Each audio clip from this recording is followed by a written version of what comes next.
Hello friends, welcome to my channel. இன்றைக்கி நம்ம வீடியோவில் என்ன பார்க்க போகிறோன்னா மீன் குழம்பும் மீன் வறுவலும் தாங்க பார்க்க போகிறோம். இன்றைக்கி மீன் வாங்கிட்டு வந்தாச்சு. என்னென்ன மீன் பார்த்தீங்கன்னா, இந்த மீன் வந்து செம்போரா மீன், எங்கள் ஊர் பக்கம் வெலை மீன் செம்போரா மீன் அப்படின்னு சொல்லுவோம்.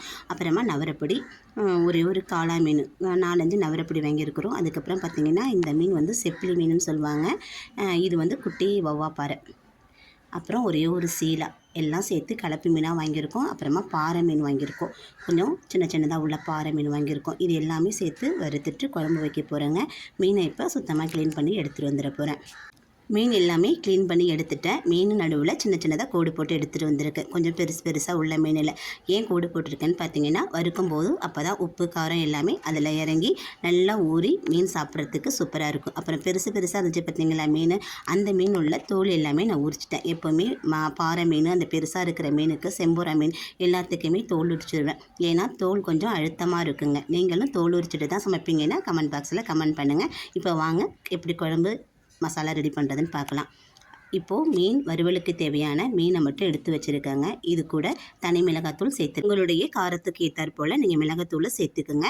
நான் மிளகாத்தூள் 3 ஸ்பூன் அளவுக்கு போட்டிருக்கேன். இது கூடவே கொஞ்சம் போல் பூண்டு விழுது அரைச்சி போட்டிருக்கேங்க. பூண்டை தட்டையும் சேர்த்துக்கலாம். அது கூட தேவையான அளவுக்கு உப்பு, கூடவே மிளகு சீரகம் ரெண்டுமே இடித்து வீட்டில் வறுத்து இடித்து வச்சது, அது 2 ஸ்பூன் அளவுக்கு சேர்த்துருக்கிறேன். சீரகம் சேர்க்கும் போது சுவை நல்லாயிருக்கும், மிளகு சேர்க்கும் போது நல்ல காரமாக இருக்கும். இதுக்கப்புறம் குழம்பு தூள் இருக்கும் பார்த்திங்களா, அதுலேருந்து 1 ஸ்பூன் சேர்த்துக்கிறேன். இதில் மல்லி, சோம்புத்தூள் இதெல்லாம் சேர்த்துருக்கிறதுனால, மஞ்சத்தூளும் கலந்துருக்கிறதுனால 1 ஸ்பூன் அளவுக்கு சேர்த்துட்டு இது கூட புளி தண்ணி ஊற்றிக்கிறேங்க. நீங்கள் வெறும் தண்ணி ஊற்றுறதுக்கு பதில் புளி தண்ணி ஊற்றி செஞ்சிங்கன்னா சுவை நல்லாயிருக்கும். மீனும் ரொம்ப நேரத்துக்கு வீணாக போகாமல் இருக்குங்க. இதில் கவுச்சி வாடையும் இருக்காது. அதுக்கப்புறம் பார்த்திங்கனாக்கா, இதில் 2 டீஸ்பூன் அளவுக்கு எண்ணெய் சேர்த்து பிசைஞ்சு வச்சுட்டோம்னா மீன் வந்து சட்டியில் போடும்போது ஒட்டாமல் வரும். கொஞ்சம் கூட மீனும் உதிராமல் இருக்குங்க. இது ஒரு அரை மணி நேரம் அப்படியே ஊறட்டும். இப்போ குழம்புக்கு தேவையான மண்டை சின்ன சின்ன மீன்களையும் எடுத்து வச்சுருக்கேன். இது கூடவே 4 பழுத்த தக்காளி சேர்த்துக்கிறேன். புளியோட தன்மை கொஞ்சம் குறைச்சும், தக்காளி பழத்தோட புளிப்பு கொஞ்சம் கூடுதலாக இருந்தால் சுவை சூப்பராக இருக்குங்க. வீட்டில் அரைச்ச குழம்பு தூள் சேர்த்துக்கிறேன். குழம்பு தூள் வந்து எந்த அளவுக்கு மீன் வாங்கியிருக்கிறோமோ அந்த மீனுக்கு தகுந்த மாதிரி தான் தூள் சேர்ப்பேங்க நான். இன்றைக்கி அந்த மீன் பார்த்திங்கன்னா ஒரு 1/2 கிலோ அளவுக்கு மீன் இருக்கும். இந்த மீன் கூட 100 கிராம் அளவுக்கு கலந்து தூள் சேர்த்துருக்கேன், அதாவது குழம்பு தூள் சேர்த்துருக்கேன். பச்சை மிளகாய் 5 கீரை சேர்த்துருக்கேன். பச்சை மிளகாய் கீரை சேர்க்கும் போது அதோட வாசமும் சுவையும் குழம்புல நல்லா கலந்து குழம்பு சுவையாக இருக்குங்க. இது கூட கரைச்சி வச்சுருக்க புளியை நான் சேர்த்துருக்கேன். புளியை எப்போயுமே சேர்க்கும்போது ஊற வச்சு வடிகட்டிட்டு கொஞ்சம் நேரம் ஒரு 10 நிமிஷம் அப்படியே இருத்து வச்சுருந்து புளியை சேர்த்துக்குங்க. ஏன்னா அதில் உள்ள கப்பி, மண், தூசு எல்லாம் அடியில் தங்கிடும். நம்ம என்னமாக தான் சுத்தமாக கழுவிட்டு செஞ்சாலும் புளியில் மண் கண்டிப்பாக இருக்குங்க. இந்த மாதிரி செஞ்சு பாருங்கள். அதுக்கப்புறம் நல்லா தக்காளி பழத்தையும் சேர்த்து கரைச்சி விட்டுட்டு குழம்பு கூட்டிக்கலாங்க. குழம்பு நமக்கு தேவையான அளவுக்கு கூட்டிக்குங்க. அந்த மீனோட தன்மையும் புளி அந்த காரத்துக்கு தகுந்த மாதிரி நான் அப்படியே அழகாக கூட்டி வச்சுட்டேன். கூட்டிட்டு கையில் இருந்த சாந்தையும் அதிலே கழுவிட்டேன். தேவையான அளவுக்கு கல்லுப்பு சேர்த்துக்கிறேன். குழம்புக்கு முடிஞ்ச அளவுக்கு கல்லுப்பே சேர்த்துக்குங்க. இப்போ கரண்டியை வச்சு ஒரு கலக்கி விட்டுட்டு ஒரு மூடி போட்டு மூடி வச்சிடலாம். 2 to 3 நிமிஷம் கழித்து குழம்பு திறந்து பார்த்திங்கன்னா குழம்பு இந்த மாதிரி நுர தள்ளி கொதிச்சு வருங்க. இந்த ஸ்டேஜில் நான் முருங்கைக்காய் சேர்த்துக்கிறேன். முருங்கைக்காய் சேர்க்கும் போது சுவையாகவும் இருக்கும், அந்த நான்வெஜ் ஸ்மெல் இல்லாமல் இருக்குங்க. நீங்கள் ஒரு முறை சேர்த்து செஞ்சு பாருங்கள், டேஸ்ட்டு சூப்பராக இருக்கும். முருங்கைக்காய் சேர்க்கும் போது நடுவில் ஒரு கீரல் போட்டு சேருங்க, சீக்கிரம் வந்துடும், சுவையும் நல்லாயிருக்கும். அதுக்கப்புறமா மாங்காய் சேர்த்துக்கிறேன். இது 2ஐயும் சேர்த்துட்டு ஒரு கிளறி ஒரு மூடி போட்டு மாங்காய் வேகிற அளவுக்கு நம்ம கொதிக்க வச்சுக்கலாங்க. இந்த மாதிரி செய்யும்போது மீன் உடஞ்சிருமா அப்படின்னு பார்த்தீங்கன்னா மீன் கண்டிப்பாக உடையாது. குழம்போட இறுதி வரைக்கும் பாருங்கங்க. நம்ம எப்படி சேர்த்தோமோ அப்படி தான் மீன் இருக்கும். இப்போயும் திரும்பவும் ஒரு மூடி போட்டு மூடி வச்சிடலாம். குழம்பு நல்லா கொதிச்சு வரட்டும்.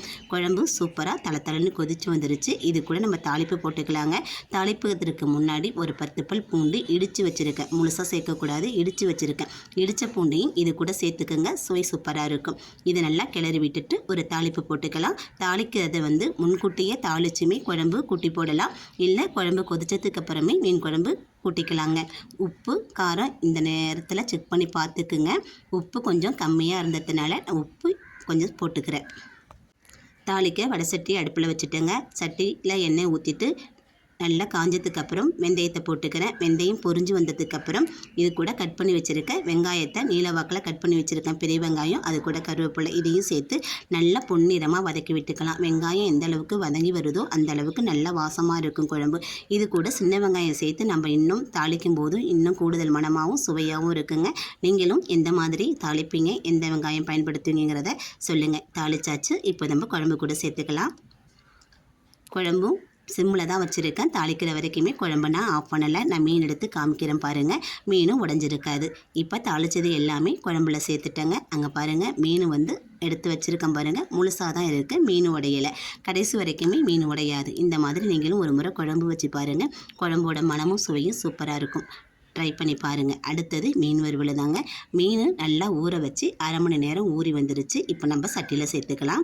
சட்டியை அடுப்பில் வச்சு எண்ணெய் காஞ்சிட்டு அது கூட நான் மீனையும் சேர்த்துட்டேன். மீன் வெந்துக்கிட்டு இருக்கு. நம்ம மீன் வறுக்கும் போது இந்த மாதிரி சின்னதாக பாத்திரம் வச்சு கொஞ்சமாக எண்ணெய் ஊற்றி நம்ம மீன் பொரிச்சோம்னா நம்ம நிறைய மீன் பொரித்து எடுக்கலாங்க. மீன் வந்து எண்ணெய் நிறையா செலவாகாது. மீனும் சீக்கிரம் பொரித்து எடுத்துடலாம். ட்ரை பண்ணி பாருங்கள். மசாலா உதிராமல் சூப்பராக மீனும் திருப்பி போடுறேன் பாருங்கள். இந்த முறையில் நீங்களும் ட்ரை பண்ணி பாருங்கள்.